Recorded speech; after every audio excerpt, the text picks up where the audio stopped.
Welcome to the Infinite Creative Podcast. My name is Fitz, and this is... I'm Sean. Yeah, and we also have today a guest. Phil, what do you do? Well, professionally or right now? Right now I'm listening to you guys, yeah. Yeah, no, professionally. So what is what you do? Well, I kind of like to call myself as the T-shaped marketer. I kind of taught myself a lot about marketing the past 3-4 years. I did some university where I actually learned how to become a marketing and sales manager, but I did not read the small print of manager, and I pretty quickly figured out like, hey, that's actually not what I want to do. I want to go get in there and like create campaigns and like lead them and everything. So I did not learn that in the university, of course. So I just went out and did it myself. Okay. And long story short, to give you a quick wrap up, I started doing websites. And so far right now, I'm just trying to combine websites with SEO services, because once you have a done nice website, nobody's going to find it. So you kind of need some people that either consult you or like give you kind of a plan how to build up your marketing, especially in SEO. Or if you have products that you quickly want to sell, then I also tend to go towards the paid advertisement, of course. Yeah. And so at the moment, I'm kind of like building up my freelance business. I'm not yet there, so I'm pretty much on the verge of like jumping into freedom and everything. How people portray it, like, let's say we call it freedom. You know, like the saying in Glorious Bastards, if it sounds too good to be true, it mostly ain't. So like, I am aware of all the risks, and like, I wouldn't say like risk, but it definitely is getting out of the comfort zone. So I'm building that up right now. I'm kind of like getting some clients. I have, interestingly, just a quick info. I am based in Austria, and in Austria we hear like a little accent. Yeah, I'm actually Swiss. I'm not Austrian, so I think you hear my Swiss accent. But it's German based. Yeah, sorry. So Sean, can you hear the difference in the accent? So how do you perceive the accents? What's funny is I feel like his accent feels a little bit more refined. You have that slurry German. I'm sure that they talk about a lot in Eastern Europe, that kind of messy German. I love that. Thank you very much. Made my day. Yeah, well, I once had a person on the phone, and she was like, "Are you Asian?" And I was like, "No." And she was like, "You sound like an Asian. Your English accent is very Asian." It's like, okay, take it as a note. Yeah. So I have a question though. Like with the, you said you went to university, and Sean went to school too. Like for, it's an art school. Or what did you? So you should. Yeah. So you went to art school for design, kind of. You probably should explain that. So my degree was communication design, which sounds very vague. And so it was all just about, what are all the different communication touch points and how do you design those touch points? So things from app design, web design, UX UI. So it's kind of a big melting pot of all the design type of things. Yeah. But obviously graphic design was also in there as well. Yeah. On that note, like you both probably had experiences, because he said like, okay, I went for school and they did not really prepare me for that. What is your like spin on that, and what is your takeaway lesson? Like, what did school not prepare you for, Sean? And then Phil. Well, yeah, I mean, for me, school, what's interesting is, and I'm sure Phil felt this too, is when you're in school, you're surrounded by people that care a ton about what you do. You're literally in this really competitive thing. And then the second you get out of that little bubble, everyone's like, I don't really care. I don't, it's the least important thing on my agenda. And so I think that was the biggest thing I wish I was taught more, is just get ready for people not to care as much as all the people here do. And because I think a lot of people that left art school, they get their hearts broken really quickly, because they're like, they're like, look, I made a brochure, and everyone's like, okay, I don't really care. On to the next business. And so it's kind of funny to go through that, of people caring a ton, to going into like a business place where people are like, yeah, you're like the 5th, 6th most important thing on the list. Yeah. How about you, Phil? I can actually join whatever Sean just said. Like when in university, people are things that is taught to you is very much theoretically based. So I get that also in design. I mean, also, I'm actually a certified graphic designer. I'd never call myself that, but it's not my strongest trait. But, you learn all about these constructions and like laws of design and everything, But I mean, only if you hear it, you don't really learn it. So you have to go out there and Oh, get God. into the dirt and fucking learn that crap, you know? I mean, Mhm. it's just one way. And the same with marketing, you know? People can tell you like, yeah, you have to find your target audience and then you have to do this and this. It sounds all fancy and stuff, you know? I can make a presentation for 2 hours. You're going to go listen to it. You're going to be like, fuck yeah, I know now how it works. Then you go out there. It's like, wait, how do I start? You know? Yeah. It's kind of the thing, you know. I mean, it's good if you have that background, but I always say like go to YouTube University. It's the Yeah. best. Yeah. So I hear the thing that I hear a lot in Germany. Like, I'm a certified.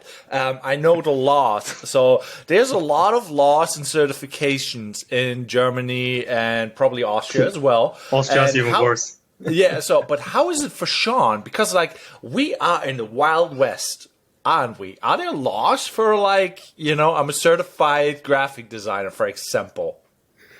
No, you're literally in the land of come up with your own title. I mean, I was just talking to someone yesterday about how many creative directors do we all know, and I'm like, and they're like, there'll be someone that's like 21 and they have no idea what a creative director is, and so yeah, we live in the land where sadly it's not against the law to pretend to be anything, which is why YouTube was born here, maybe.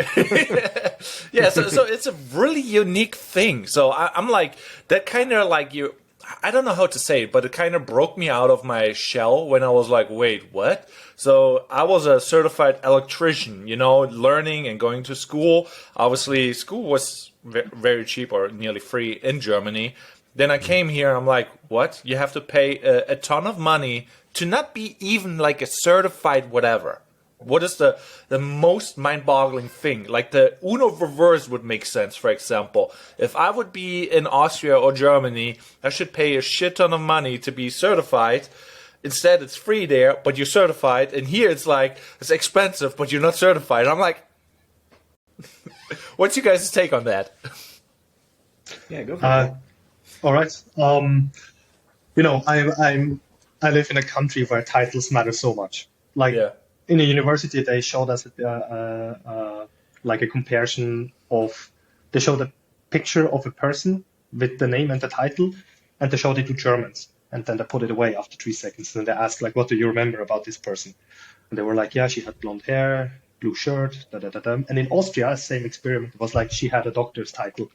That was the first thing. So what does that say? Kind of, a lot. I call them kind of paper soldiers.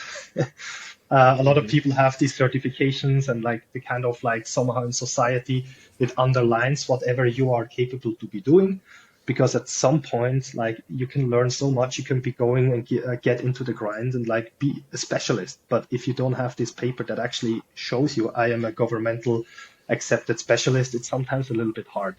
But I actually have this attitude. I don't care, because I used to be a branch leader in tourism before I got into the marketing, and I never cared what kind of education you have.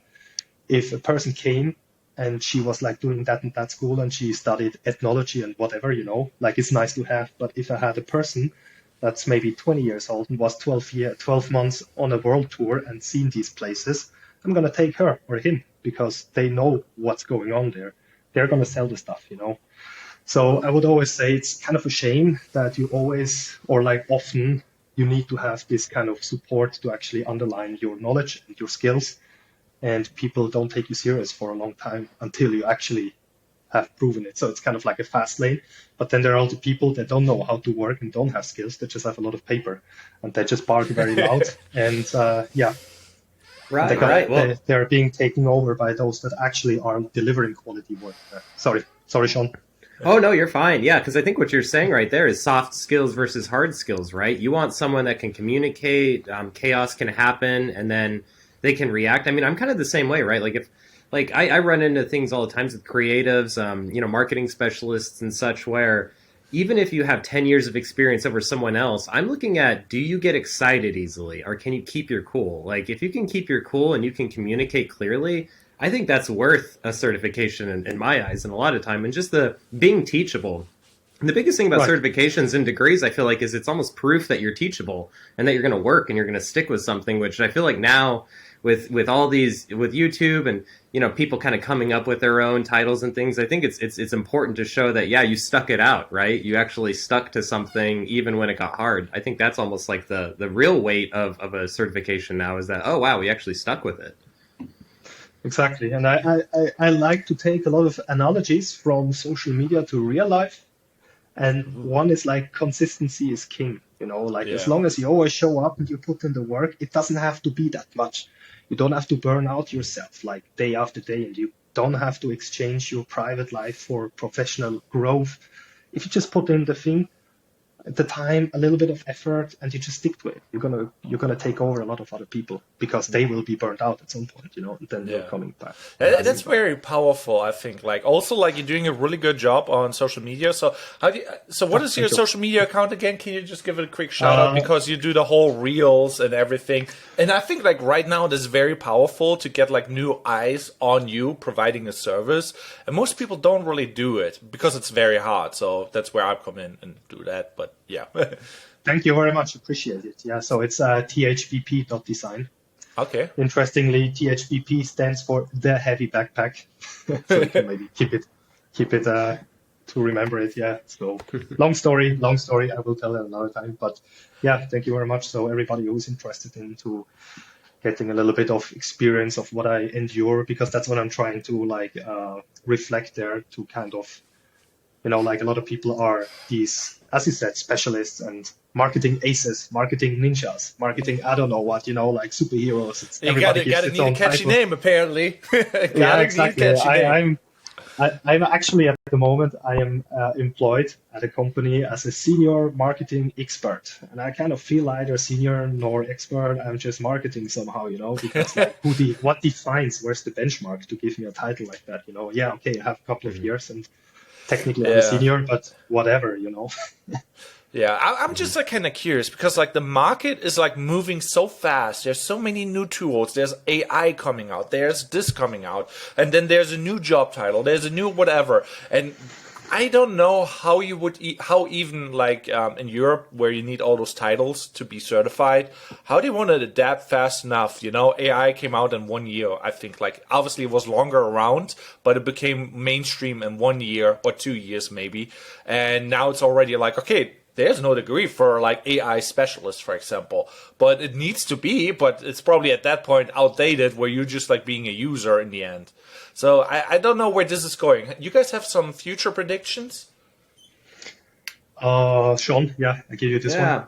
Well, yeah. So I mean, AI specialists. I mean, really, if you think about it, we're all tool specialists, right? So if you're SEO, you're kind of whatever your SEO platform is, you're a specialist, or you're a search engine specialist. So we're all. It's funny because all of our skills in this kind of in the 21st century are all derived from tools, right?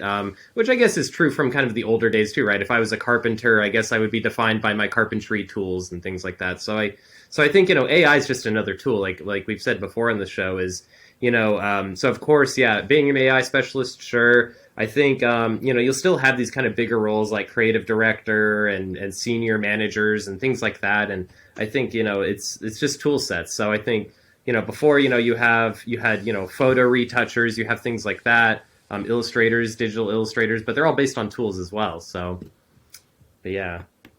How about you, Phil? Like, how you feel like the schools will adapt to that? Because like it seems like the rate of innovation is outpacing the rate of like laws and restrictions, if that makes sense. Yeah, I would say seize the opportunity, you know, like the possibilities there. And I see the same right now with AI. A lot of people are like, okay, I'm a copywriter, AI is going to take over. No, it's not. Because today I just posted something like people are scared of AI, but AI is a machine. What a machine cannot have is emotions. And why do you read an article? Because it triggers emotion in you. As long as AI, and it will never, it's kind of not possible, you know, to write an algorithm to learn how to love and everything. I feel like this is, if somebody really can do that, I think then Skynet greets you and we're anyway all doomed, you know. But until then, I just think like surf the wave, get comfortable with it and use this. It's always good to have friends close, but keep enemies closer, you know. Well, so I like that one too. Yeah, I think like Sean and I had a conversation right before the podcast, and I am always really nearly too quick to jump on new things and push things really too fast without thinking. What I think is like a good thing and a bad thing at the same time. And I'm like, Sean and I, we have that dynamic where Sean is like, no, it needs to be perfect before I post this thing. So I'm actually like, it's like a little bit more lean back. But I'm like, it is really hard to say at what point are you too risky and at what point are you not risky enough, And it's really hard to be self-aware. And that is like currently what I'm thinking. Like I'm sometimes too risky, too fast, and I should maybe step back. But on the one side, there's upsides to it. And risk management. Yeah. Well, yeah. One thing I want to add, kind of to what kind of Phil was saying too, is that don't be afraid to dive into these tools. But I think it's having it be a crutch is what you don't want it to become. You don't ever want to give yourself completely to these AI overlords where you start to think that they're smarter than you are, and so then it becomes a crutch, right? Then every project starts with AI rather than it being down later in the process. The first step is let's start with AI. Then you've really tainted the whole process. For me, like when I do brand design I still start with a sketchbook. I still literally will sit there and sketch and just let whatever comes out of the air go onto the paper, because then the process isn't tainted. The second you bring in a tool and you totally lean on that tool, you've tainted the whole process. So. That's also very powerful. Right. Yeah, that's what they teach in every graphic school, right? Don't just dive into Illustrator and start sketching in Illustrator, because it just totally disrupts the process of like the creative thinking. If it's not 100%. Like handmade somehow, yeah. I mean, I can. Sorry if I can quickly jump in there. I mean, I used to be a printer, I made an apprenticeship as a printer. And if you think of the development there, I mean, back in the days, the monks were writing a book by hand, and then Gutenberg came along and was like, hey, look, make it quicker, zack, boom, we can print that. And of course, people were like, what? I cannot write a book anymore. But people got to get the information quicker out there. So there's always kind of like, a shifting in like the measurement, I would say, like, okay, work is just like, how to say, redistributed in a way. So I think right now, I think especially for SEO, AI is a good thing, because you can do the HubSpot strategy, I call. HubSpot creates a shitload of content around the topic, tests what is working well, drops the not performing, and writes even more on the stuff that works well. So you can go to that strategy even quicker, and actually just by editing, not doing the hard work of like researching and like writing it, but just like going over it into quality control. So I think, as you said, you still need your brain. You still need a certain process and like a certain edit way, but you can just outsource the hard work. Work smart, not hard. So I think it's kind of doesn't have to be a bad thing, Yeah. Well, and I just want to say, like, we're kind of limited by our words, right? There's some things that just there isn't a word for it, or you may not know the word. So it's like, if we are going to get in this world where we're all consumed by AI, then we have to be good with our words, right? There's something to be said about the unsayable. When you look at something, you're like, this is beautiful, this gives me an emotion, but I don't know why. That's something that AI couldn't do then, because there's no word for it. Yeah, I think that is like, that brings us to a topic, because we were like talking about like school, work. What do you do for like fun and creativity, and what motivates you and inspires you, Phil? I'm not the best example. I mean, I used to do a lot of sports in the past, but then I somehow got injured, and I needed to channel this energy of sports, what I did, and so I found my kind of love in marketing. So what I do for like fun and creativity is basically work. Well, that sounds very fun and creative. I'm not proud of it, but it's always a difference if you have to do work for an employer or if you're actually working on your own project. So it's kind of like you can get creative again in a way, try stuff out and then maybe apply it to work as well. But otherwise, I have a really cute small dog, so I go out for walks with her, or I just cuddle her. Okay, that's also quite nice. Or I do some Tai Chi. Tai Chi. Once to twice. So how did you injure you and doing Tai Chi? Like, now I'm kind of curious. Like, how does that work together? Okay, I used to do like Spartan races and marathons and triathlons, and I used to train Kung Fu and Tai Chi around 7 to 8 times a week. I was even a month in China, training in a monk school close to the Shaolin Temple. So yeah, after that month, I came back and I got some kind of injury on the heel. And then it developed into torn adductors, right and left. It took each 9 months to heal. And then I had back problems, I had shoulder problems, long story forward. It started in 2018 in January, and last November I figured out by the doctors that I have an arthritis, and it's actually all caused by this. So since November, I actually got a medicament, and I can actually walk properly again. I don't look like Quasimodo anymore when I walk around. So I can relate to that one. I just try to kind of like put together that active lifestyle that I used to have, but it just takes consistency there we're back, Yeah. And on that note, like for everybody who does not know the podcast and just tuned in, you should like and subscribe. But Sean, what do you do for like your creativity in case for the new viewers, they don't probably know about your art? Well, yeah. So for me, I've been doing a lot of painting on the side. So that's definitely something that, in the web design world, things are not very clear a lot of the times. And it can be very frustrating. You can make a whole beautiful website, go to bed, wake up, the whole thing's crashed in the morning.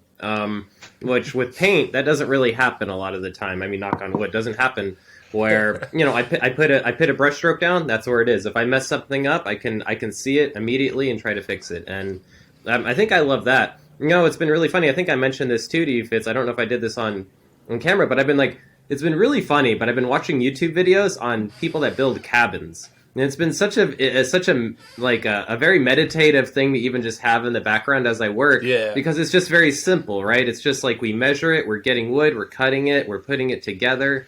And so it's funny because like we live in such an ephemeral world, right? I mean, like Phil's in the marketing world, so he knows that like everything's ephemeral, everything's gray area. Yeah, maybe it'll work, maybe it won't work. So to have things that are concrete, I feel like that's my meditation now. That's where I'm like, okay, cool. Things that are physically right in front of me. Now, how about you, Fitz? What do you do?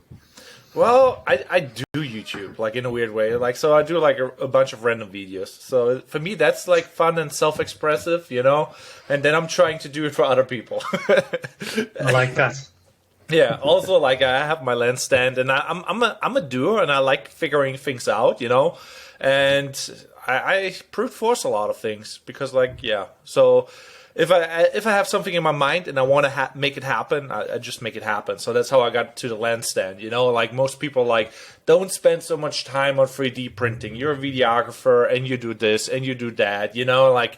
But if I have an idea and I'm feeling strongly about it, I'm just like going after it because I see the potential, and I hope I can make it happen. And I'll do a lot to make it happen, if that makes sense. By the way, they look pretty cool. I am not such a camera enthusiast. I'm kind of like this mobile phone photographer in general. Yeah. No, I want to be for real here. So there's a lot of videographers right now who are just like, vertical video. Bring back the 16:9. Bring back old school video. And I'm just like, that stuff is kind of dead, but it maybe comes back. It does not really matter in my eyes. And there's now a new editing software out there. It's called CapCut. That's what you use on the phone. And it's really cool and trendy. You get AI features. You get like body dysmorphia things where you're like, oh, I want my body to be a little bit thinner. I want to have my face a little bit... Sorry. So I'm not sick, but I'm coughing here. But basically, this tool has like all the new features. It is like frowned upon. The Premiere Pro, DaVinci, all the professional editors hate that thing because it's optimized for the smartphone. And I'm like, they came out with like a version for the PC, and I'm just like, I have no associations. For me, it's a tool. I like the tool. I'm just like going into it, and I'm just like, oh, this is actually nicer in some ways than the professional tools. And in some ways, it's more useful. In other ways, it's not as useful. But I'm currently going really hard on this. I'm being like, okay, I'm going to do as many short-form content videos with that. And if I have a professional edit where I need to fix stuff and I need special tools, I will still do the old school way. So I think like smartphone videography and editing and everything smartphone is the future, and you kind of need to adapt. That's my... Yeah, I agree. Yeah. I do everything with CapCut, by the way, even for my work, for my clients and everything. So, I mean, I usually when I open Premiere Pro, I just get a heart attack because so much stuff there. It's like, I'm just closing this right away. Yeah, I need to have something like simplified. And CapCut is, like you said, it's extremely simplified. Like you put in your video, you just quickly cut it with the thumb, zack, zack, zack, zack, zack.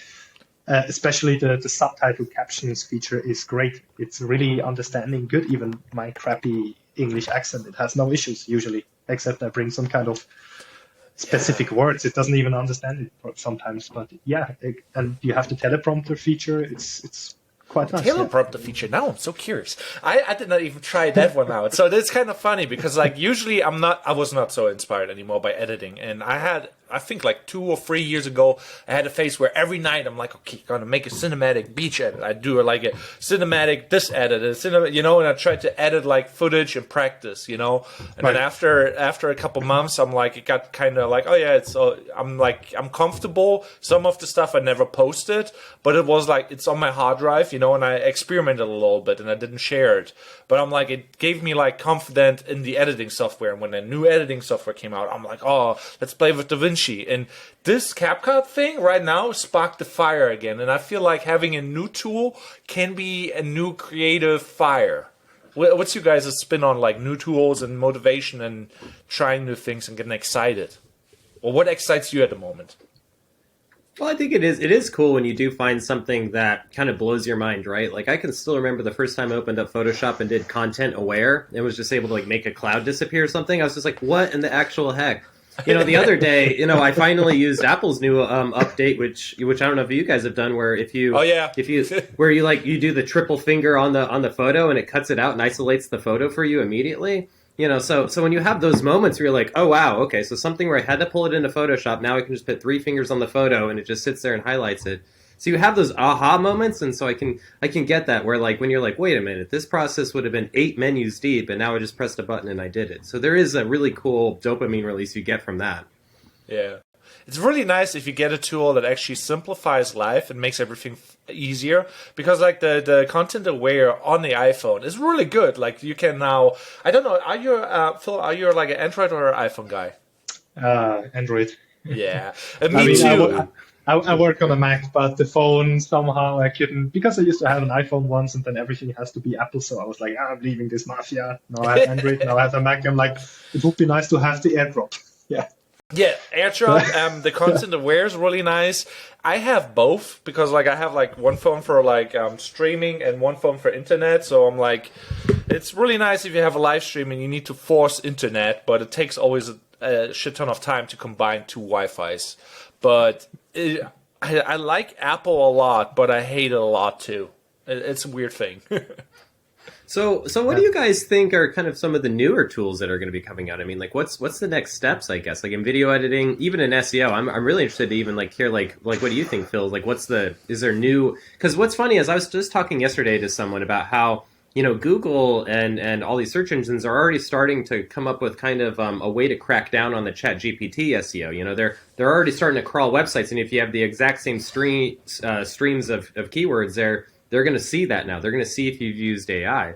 And so I don't know. I just wonder, is there going to be new tools for SEO? Is there a way to make SEO more available for people, I guess? I mean, there's already a buttload of tools out there, like the main competitor is definitely SEMRush, I would say. They really cover a lot of it. I use a cheaper version, which I think is a little bit more friendly, which is called SE Ranking.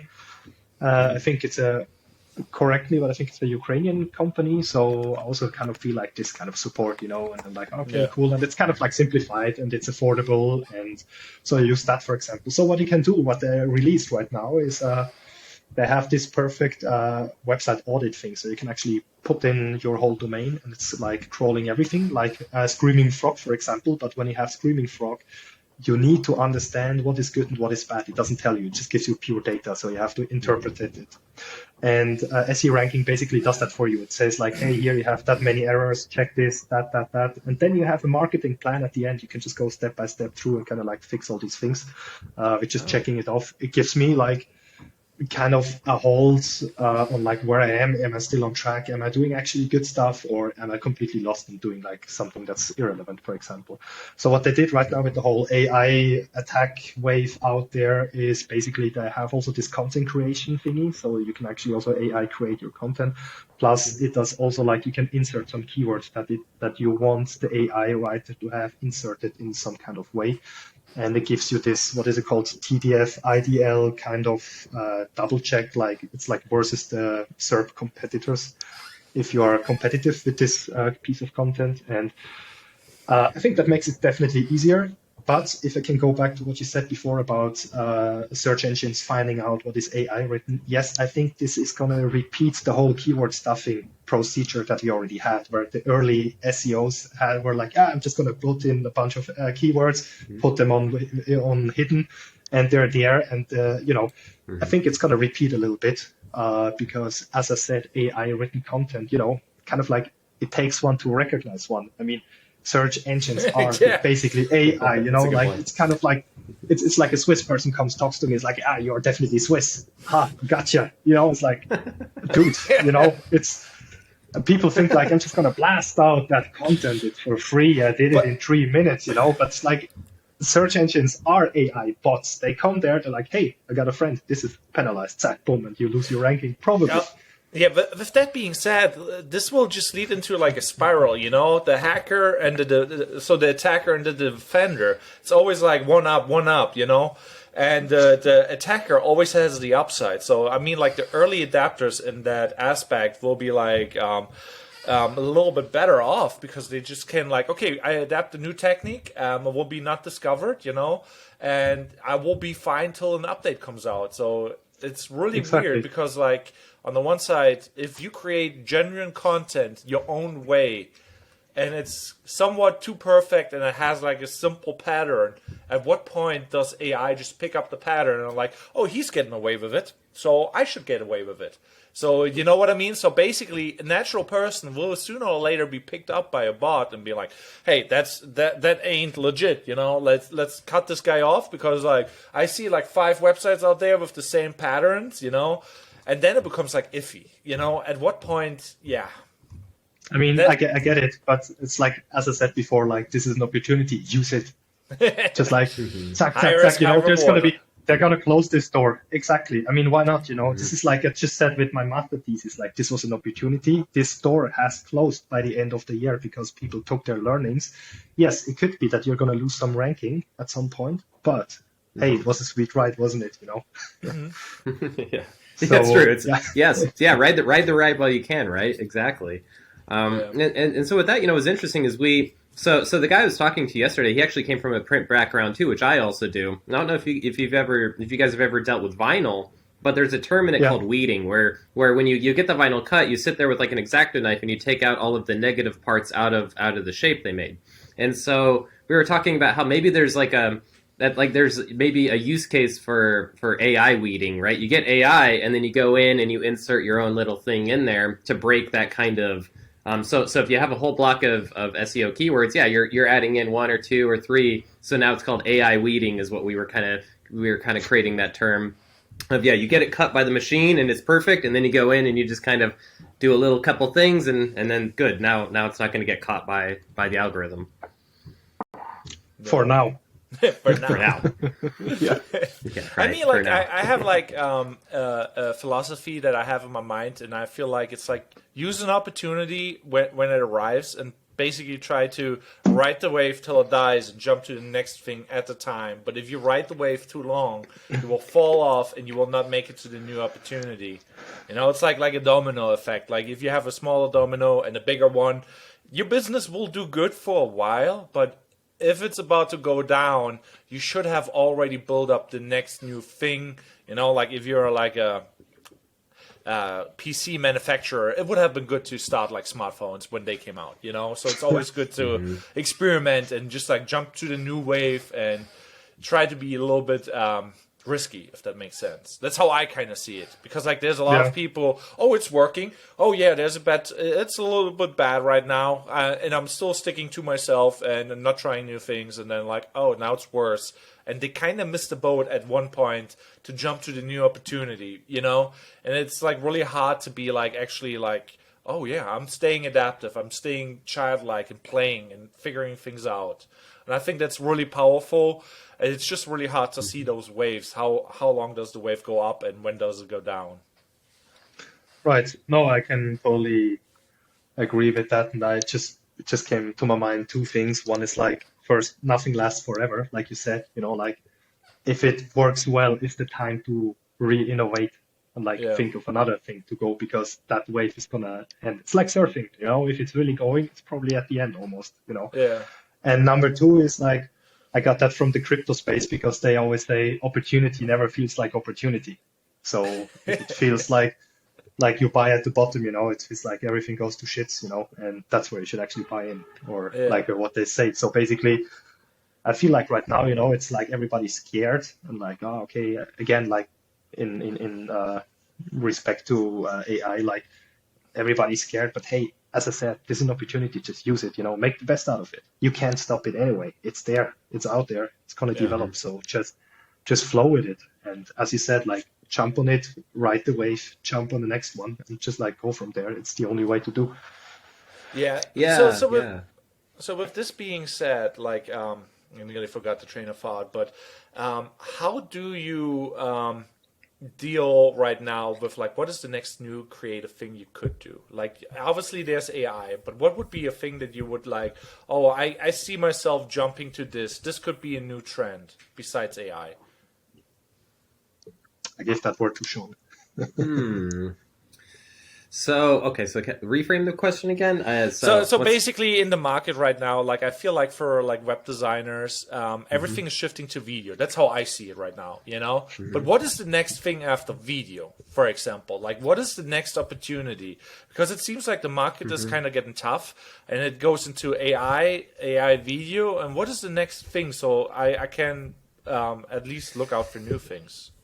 Well, yeah, I mean, I think, you know, with virtual, I've kind of said this before, with virtual reality, I definitely see that continuously exploding over the next 10 to 20 years, especially as I know in design that there's a big movement now to minimalism, like a new type of minimalism, like neo-minimalism, essentially, where design really goes back to the background. And I could see that really happening with websites, because right now, you know, you see a website still on a surface. You still see it on a flat surface, right? But that will change in the next 10 to 20 years. I think websites, you know, can a website be in your room somehow, right? And can you somehow have an immersive experience? So I think, you know, thinking of things like experiential design. So here in the US, we have Meow Wolf. We have these kind of experiential design, these art exhibits that you go through, and it kind of just overwhelms all sensory output. So things like, will we have tactical touch like on your screen, where I could touch the screen and can I feel the actual texture? Can you have a website of sand and I can draw the sand and feel the sand on my finger? You know, can I actually have the smell of a forest come out of my computer when I go into a website? So you have things like Neuralink and things like that, which, you know, are way off in the future, but ways to kind of tap into our kind of sensory input. You know, I think that's ultimately the future. Is like, how do we make everything more immersive? You know, how do we get to the place where we're not talking about a surface anymore? We're talking about the immersion of design in your life, if that makes sense. And the experience. I like that. Yeah, what I actually wanted to go after, like I kind of got derailed in my own mind after like phrasing the question, because like doing two things at once, you know? Right now, it's a really weird time, you know? There's some clients who do bad and there's some clients who do good. Specifically, like in this market, there's people who adapt and they're thriving right now. And because we're in the freelance world, I feel like we should focus more on clients who adapt to the future, and they have the budget because they're not struggling at all. I was like, I just want to speak from my experience. Like I know a company who's doing kind of bad and they're like worried about the next 2 years or 3 years, you know, and then I get hired by a guy who's like, I can't take on more business. I have too much. I'm like, oh, so it's not all bad. So I'm just like kind of trying to shift my mindset right now in my freelance business to like, there's people out there who are making bank right now. And I just need to find them. So I need to figure out who's doing well and what markets are doing well. Do you guys have like any like markets in mind where you think like they could do well, so we can all as a community like, okay, shift focus from negativity to positivity and get more clients? What do you think does well this year? Like, kinda. Based on the market outlook, I just posted, I think 2 weeks ago, I looked up how many websites are there. Yeah. And there, with 2022, I think there were like 35 billion websites. Billions. I stand corrected if I missed a zero, but it was a lot. So if you divide it by how many people are we now? 8-9 billion people? 8, yeah, 7, yeah, it doesn't matter. But so basically, if everybody's a web designer, everybody's a marketer, it gets about what? Like 5 websites to take care of, but there are not. So I kind of feel like a lot of this anxiety of like, okay, I don't know, future and what is going to do well, just there is so much, and I think that you can use tools, you can like reinvent yourself, but I believe that everything trickles down to one thing that connects people to do business, and that is sales.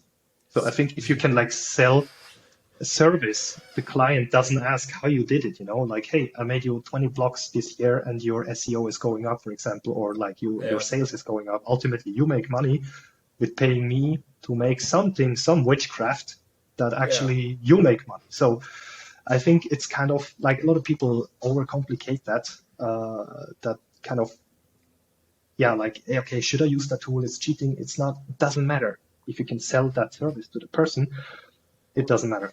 Yeah. And the client is happy if you deliver results. So I think I just totally lost my thoughts. The struggle is real. Talking and thinking, it's two things that man shall not do. Yeah, no, definitely not. But I hope this kind of like fits to the question. But I was just thinking when Sean was explaining before, like you went in all these website stuff, that sounds all very great. I'm actually looking forward to kind of like you said, like drawing something in the sand on a website. That must be, you got me there. But if you can sell that, or if you cannot sell that, you're not going to have business. So I think this is kind of like the main point. And a lot of people can't sell.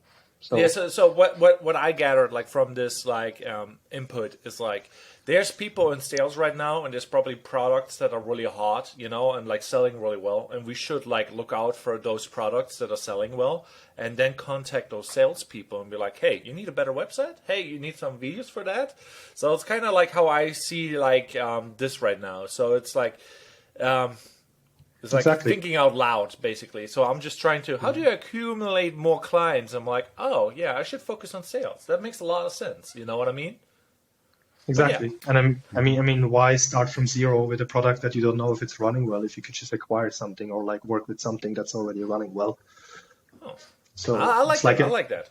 It's again like social media. You have a post that goes viral. What do? Like you promote it with $20, fire that shit up, So it's the same. I like that. So it is the weekend coming up. What do you creatives do out there on the weekend? Also, this goes out like for everybody listening. Comment down below what you do on the weekend. Sean, what are your plans for the weekend? Well, I've been in St. Pete for about a month, so I'm going to be going back to Colorado. So it's really just organizing my thoughts. It's really funny when you travel like this is, you get really comfortable, you get your home base in one place, and then you're like, oh yeah, we have to go back to the other place now. So like that means meetings, so scheduling meetings all for next week. The painting, it's been great because my painting's really blown up in the last month, but I haven't been prepared for it. So to get to kind of Phil's point, it looks very pretty, but I'm not selling anything. So now it's getting that second piece to kind of fit up there, which is funny. I keep running into the same thing where the cobbler's children have no shoes type of thing, and that's that totally applies to me. I'm making everybody's marketing strategy and campaigns and websites, and then I didn't have one. So you saw me, Fitz, put up a website and everything, and Instagram and everything within a matter of minutes. And for everyone out there, it's called polychromic is the name of kind of the art thing that I'm doing now. But yeah, so just kind of getting all that ready, talking to a guy to take pictures of my paintings, to make prints, things like that. So just kind of doing the startup type of business. and trying to just get that going faster and faster and faster and faster. So my Instagram right now has like 3 followers. I haven't posted anything, so it's also kicking that off. I was trying to make you post something. You said no. Exactly. Yeah, 4 followers. Yes, we're on our way. Yeah. So I still feel like, if I would have forced you to post, it would have been good, even though you were not prepared for it. Because, yeah, it's better to post than not, but that's just me. I will. I'll still post it. It's in the cannon. I'll shoot the cannon soon. Don't worry. Yeah. I got to shoot that cannon. Otherwise, you don't get like random followers. Yeah. How about Phil? What are you doing on the weekend? Got anything creative planned? Well, this weekend not, because I'm still in quarantine. I got COVID this week, so yeah. So it's the 2 of us are sick. Yeah, Sean. Technically, yeah. The struggle. So yeah. No, but I think I'm just gonna go out for a walk. Yeah, that's healthy. And probably I actually have on my plan to watch all 3 Lord of the Rings again. So I hope the weather is not too good, so I don't feel. Yeah, I need to watch it again. It's like it's 23 years old. Can you imagine that? I'm like, I just watched. You made me feel like so old. God damn. God. Sorry, 23 guys. Sorry. years. I'm like, what? Yeah, now I'm having a whole midlife crisis here. This is like, Join the club. Join the fellowship. Yeah. Yes, exactly. Yeah. On that note, like I'm like very happy how this turned out. Obviously, this podcast is like, for freelancers, creatives, and I'm really stoked, to be honest, because like there was a new update on YouTube where we can just like download and cut shorts on YouTube. That was the old thing, but now we can download them and actually post them onto other social medias. I'm like, that is like my weekend activity, editing and like cutting reels. That's like my goal. And publish them. Yeah, that's the other thing. Like, it's one thing to do the work and then not actually post it, because like there's so much stuff out there, that you could do, but it's just like you need to dedicate time. How do you do your scheduling? How are you organized? Do you have any like organization tips and structuring tips for workflows and stuff like that? You talk to me or to Sean? Phil. Both? Me? Okay. Yeah. In my head, I'm looking at your screen. You guys can't tell. Yeah, I was just thinking, it looks like you won't look at me, but I wasn't sure if you have it mirrored. So. Yeah. Modern day struggle. I actually just took on the journey to conquer Twitter, and it's running incredibly well the last 3 weeks. And somehow I started to actually use Twitter as my main content source, like where I'm writing threads or tweets and everything. And somehow I try to kind of like make them into reels or carousels, and just like redistributing in different formats. How I'm doing that? I used to be very consistent last year on Instagram, because I started that on Instagram, just like, okay, I'm going into that game. I don't care what other people say, because honestly, I was kind of afraid of like what other people might say if I'm there out on social media. Some friends call me influencer now. I'm beyond an influencer, but it's just like the general perception. People are like, okay, you need to do social media. But I think it's important as a freelancer, as a creative, to just like go out there and like show your stuff and just be there, be heard, because there's a lot of people, they think, even though you may think that what you say is not so relevant, but it actually speaks to always somebody. Like me, I'm following you, Fitz, because honestly, your content just resonates with me. And I mean, I don't know, we found each other. It's great, right? Yeah.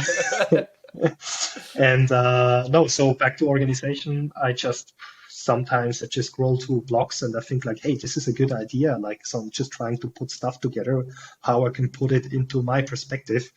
And I try to schedule that on one day, like kind of like for maybe a month. So I just like write some stuff out and then thinking how I could like make it in a video and so on. And sometimes I'm consistent, sometimes I'm very well organized.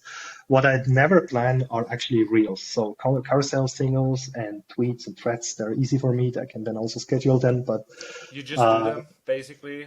Reels are very spontaneous. Yeah, sometimes I'm like, hey, this is a good idea. Or last time, I think it was like 2 weeks ago, Yandex was hacked. I don't know if you guys heard about that. No, I haven't. The Russia, it's a Google equivalent in Russia.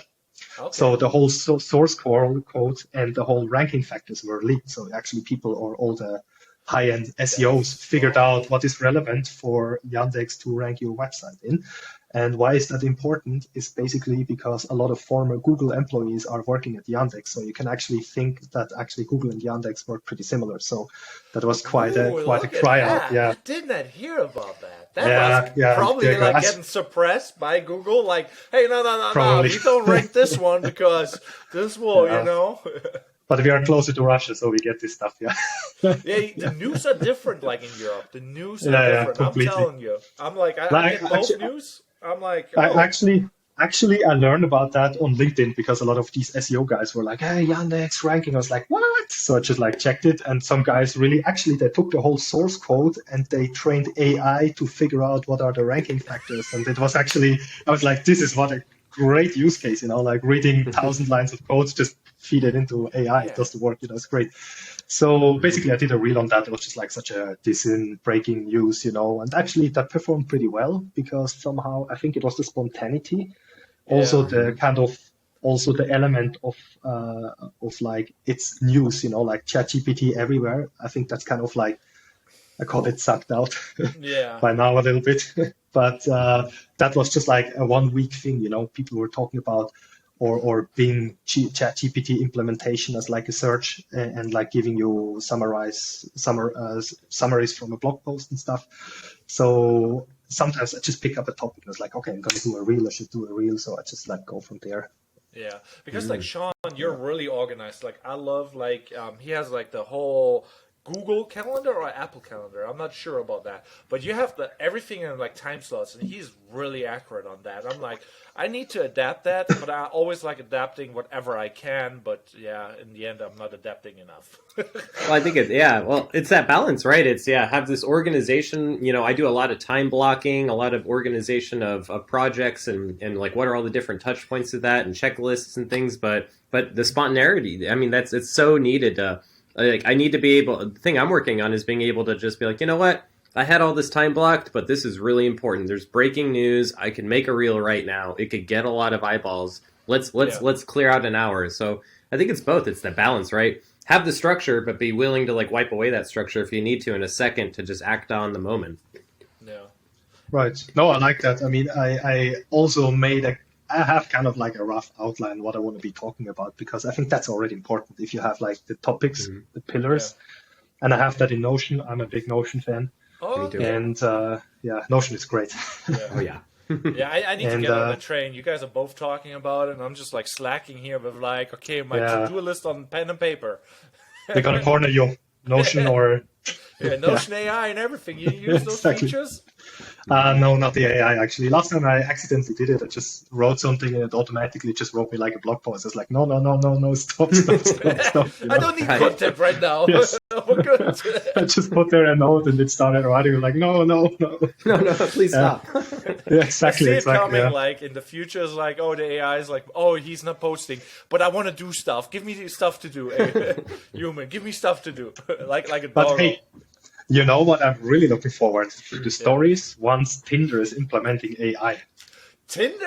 Oh boy! Yeah, I don't know. Like I just look forward to the social media channels that show like those AI Tinder fails. They're gonna be awesome. I'm just like oh yeah, you're getting like, oh yeah, I like this type of woman, you know, and I, you know, just like all the DMs go in there, and it's just like, oh yeah, you guys are vibing, and you're just getting lined up. Exactly, and on Twitter, everybody's like, I wrote you these 300 Tinder ChatGPT prompts, like download it for free, send Tinder, and I send it for free, you know? Oh my god. Yeah. Sorry, my head's spinning, but it's gonna be fun, yeah? Yeah, the future is weird. Like here's another thing. Like it's already like a thing with the social isolation, and there's people out there who don't really have like a lot of friends, and obviously it's not easy to be social. You know, you would assume a human being having friends, that is like the base. No, there's a lot of lonely people out there. There's no apps preying on that. They're basically like you get AI girlfriends on apps, and they just chat with you, and it's like a chatbot trying to fake a relationship, and people get really attached to that. So it's the future will be really weird, you know. I mean, I'm attached to Alexa. She has a nice voice, and you know, I'm like, Alexa, can you? She's like, yeah, sure. She's so nice to me, you know. And I'm like, Alexa, like last time I told her I love her, she's like, I don't understand her. It's like, yeah, of course, because you're AI, you can't feel emotions. We got to make it happen. I take you to the altar. Please say yes. There is this movie. It's called Her. Have you guys seen that? Oh yeah, Joaquin Phoenix. Yep. Exactly. Great movie. Just what is the summary for everybody listening? Basically, what you just said: people falling in love with an AI computer, with an OS, basically. Yeah. And I feel like humans in general are like kind of rough nowadays, And I think later on, people don't want to be rough and they don't want to deal with that. And it is a weird path that we will go down to, because like it's nice to be like smooth and not rough and, being agreeable. But it's also nice to have a real human being giving you real connections and intentions and like interactions in general, So I'm like, the future is like kind of interesting. Like, yeah. Yeah. I mean, we are not top of the food chain because we are nice, right? Yeah. Yeah. Pretty simple, yeah. And I mean, if you hear about bullies on the schoolyard and like bullies at work and stuff, people are fucked up sometimes and they just forget what we all want. Everybody wants happiness and peace. Yeah, so we just don't in that live regard, that. Though, the real bully will be AI being nice, so nice what a human couldn't do, And they will, how was your day? Not that they really care or give a shit, but they will just ask and tell you all the things you want to hear, and you will be like really easy prey for like the perfect bully that is just bullying you with niceliness, And I feel like in the future, I feel like in the future. Sorry. No, continue. Sorry. Yeah, I feel like in the future it's really relevant that we're staying like, a little bit adapt to pain and being like, okay, I'm gonna go out there, network, and I'm gonna do that social interaction that I'm trying to avoid, instead of like being at home alone in my confined comfiness. Right. That's how I see it. But yeah. Excellent. Yeah. No, I mean, I can see a lot of what happened to me in the whole lockdown time. I mean, I am naturally an extremely social person who goes in a room full of people and I just talk to people. I don't care, Yeah. Sometimes I don't even speak, like my wife, she's from Slovakia. I speak okay Slovak language. But I mean, at the beginning, I was just there. People were just talking to me and I somehow made it. I winged it, Yeah. Alcohol always like connects people, of course. Yeah. That doesn't work with AI so good. But it's... And then lockdown came and somehow my whole basis was like rock pull, I mean, I didn't see people and I actually got into a depression at some point.